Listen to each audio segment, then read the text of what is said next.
وہ آپ سب بیٹھے اخلاق کو، ایک سوشل ایشو میں آپ کی خدمت میں عرض کر رہا ہوں کہ گھر کے ماحول کو بہترین کریں. میں بار بار تاکید کرتا ہوں عزیزان محترم، گھر اچھا کریں، گھر کے ساتھ گفتگو اچھی کریں، اپنی زوجہ کو اہمیت دیں، اور زوجہ کے لیے بھی ہے ویسے کہ وہ بھی آپ کو اہمیت دے. یہ گھر اگر اچھا ہے تو یہ گھر ملائکہ کے لیے زمین میں تاروں کی طرح چمکے گا. اگر یہ گھر خراب ہے تو یہ جہنم میں لے کے جائے گا بہت سارے لوگوں کو. بہت سارے لوگ کہتے ہیں وہاں صاحب گھر جا ہی نہیں سکتا آدمی، جہنم بنا ہوا ہے گھر. گھر جاتے ہیں زوجہ پتہ نہیں کیا کیا شروع کر دیتی ہے، اس سے بہتر ہے بندہ باہر رہے. کیوں ہے ایسا؟ سکون کی جگہ ہونی چاہیے گھر. جب قرآن کہہ رہا ہم نے تم دونوں کو ایک دوسرے کے لیے سکون کے لیے بنایا ہے. مرد حضرات کا بھی مسئلہ ہے، وہ بھی سکون باہر ڈھونڈ رہے ہیں، کوئی آفس میں ڈھونڈ رہا ہے، کوئی انٹرنیٹ پہ ڈھونڈ رہا ہے. کتنی خواتین ہمیں کمپلین کرتی ہیں مولانا صاحب کیا کریں ہم، کسی اور سے باتیں کر رہے ہیں. کیا ہے یہ اسلام ہے؟ تعجب ہوتا ہے کہ متدین لوگ اپنے آپ کو اسلام اور سب لبادہ اوڑے ہوئے، اور کام کیسے ہیں ہمارے.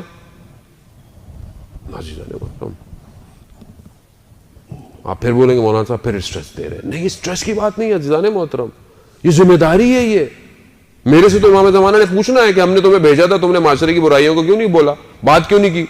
تمہیں ڈر تھا کہ تمہیں اگلی دفعہ نہیں بلائیں گے؟ میں نے کہا نہیں یا امام، میں تو اپنی جیب میں استعفیٰ لے کے جاتا ہوں اور ہر جگہ جا کے کہتا ہوں یہ آخری دفعہ آ رہا ہوں. اس لیے بقول جان ایلیا کے کہ جہاں بھی جائیے لوگوں کو خفا کیجیے، خفا کریں.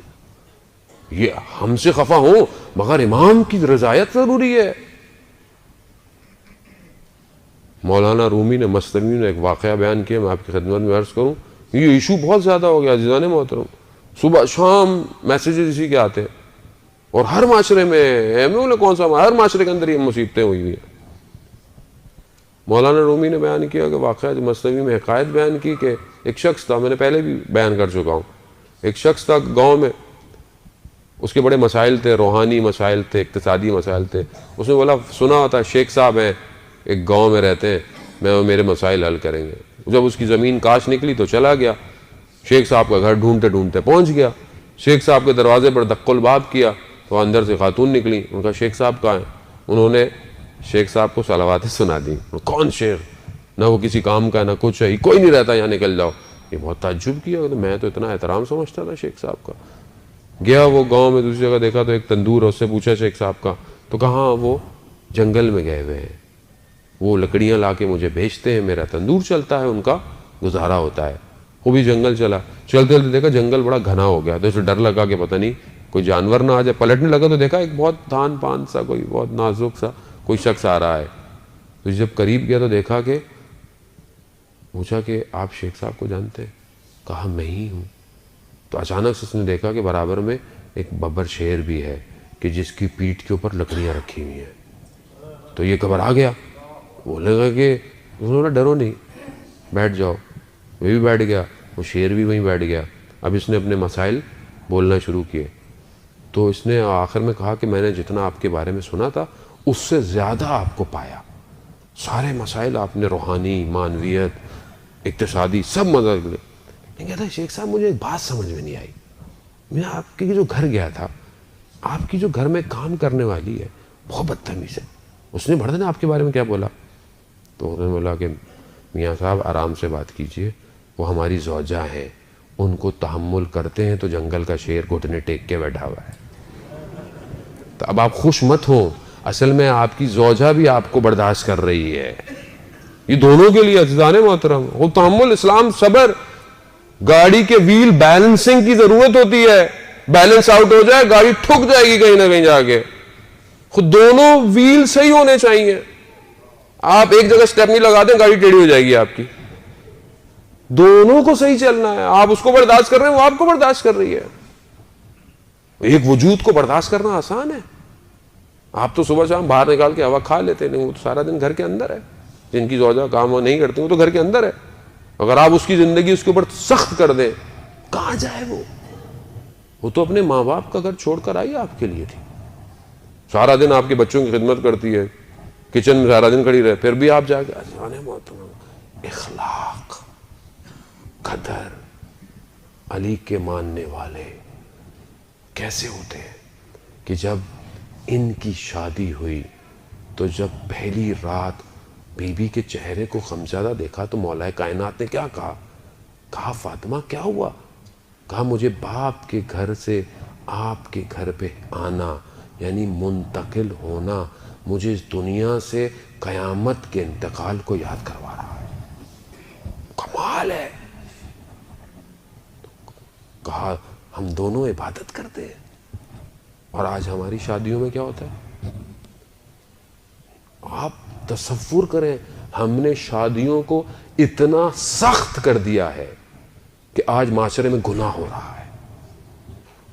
جوان بیٹیاں بیٹھی ہوئی ہیں, جوان لڑکے بیٹھے ہوئے ہیں, مجھے شادی کیوں نہیں کر رہے؟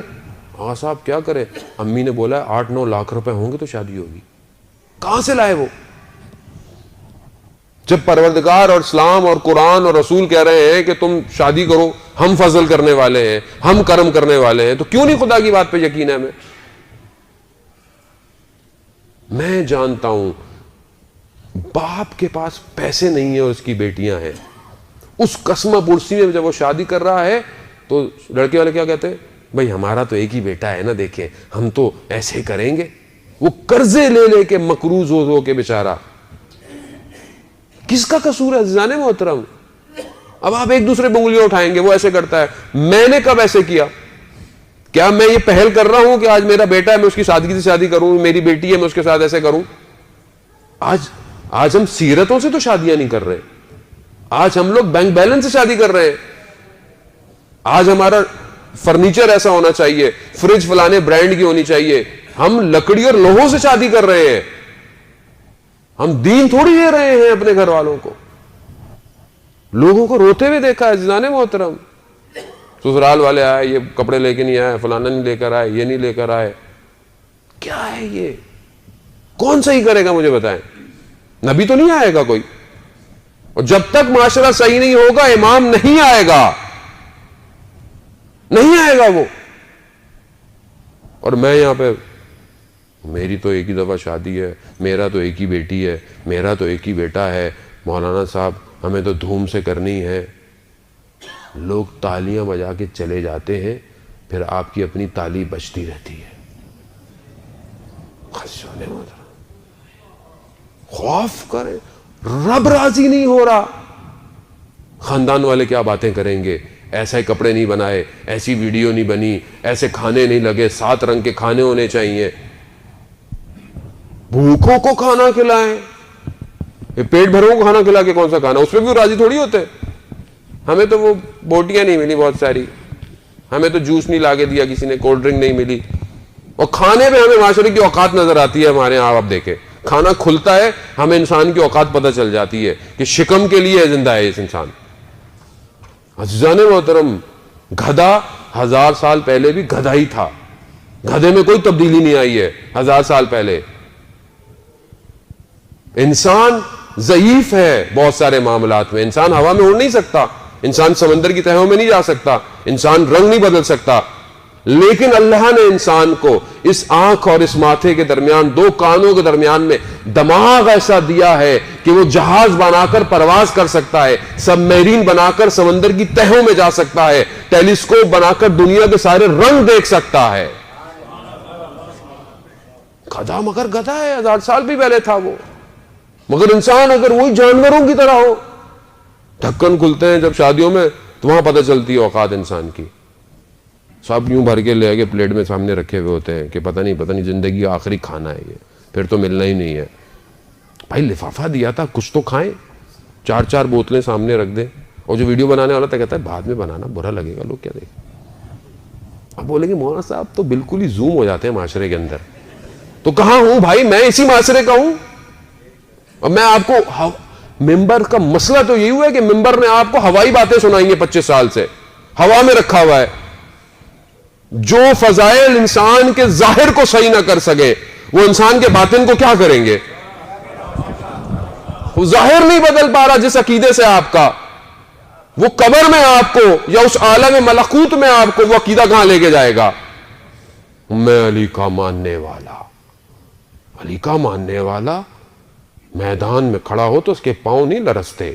علی کا ماننے والا جب محراب میں کھڑا ہو تو خدا کی بارگاہ میں کانپتا ہے. علی کا ماننے والا جب بخشش کرنے آئے تو اپنی جیب نہیں دیکھتا ہے، عطا کرتا رہتا ہے. علی کا ماننے والا سائل کی حیثیت کو نہیں اپنی حیثیتوں کو دیکھا کرتا ہے. علی کا ماننے والا، وہ علی کا ماننے والا. جب میں آپ سے معذرت کے ساتھ، میرا قطعاً مقصد آپ کو دل آزاری یا آپ کا دل دکھانا نہیں ہے. آپ بہت اچھے ہیں، آپ کی محبت دلوں میں ولایت ہے تو آپ لوگ آئے ہوئے، ورنہ نہیں آتے. اہل بیت کو سننے ہیں، اہل بیت کی خاطر آئے، میری خاطر نہیں آئے ہیں آپ. لیکن اسی اہل بیت کی خاطر معاشرے کو بہترین کیجئے اور ہر چیزوں کو خود سولو کیجئے. اسی آخری جملے کے ساتھ کہ پروردگار ہمیں اس اقرا کے صدقے میں کہ جنہوں نے شب بعثت اپنے رسول کو سکھایا، اس اقرا کا ایک نقطہ ہماری زندگیوں میں ڈال دے تاکہ ہم اپنی زندگیوں میں لگیں کہ ہم اس رسول کے ماننے والے ہیں. صلوات بھیج دے محمد والے محمد، اللہم صلی علی محمد والے محمد.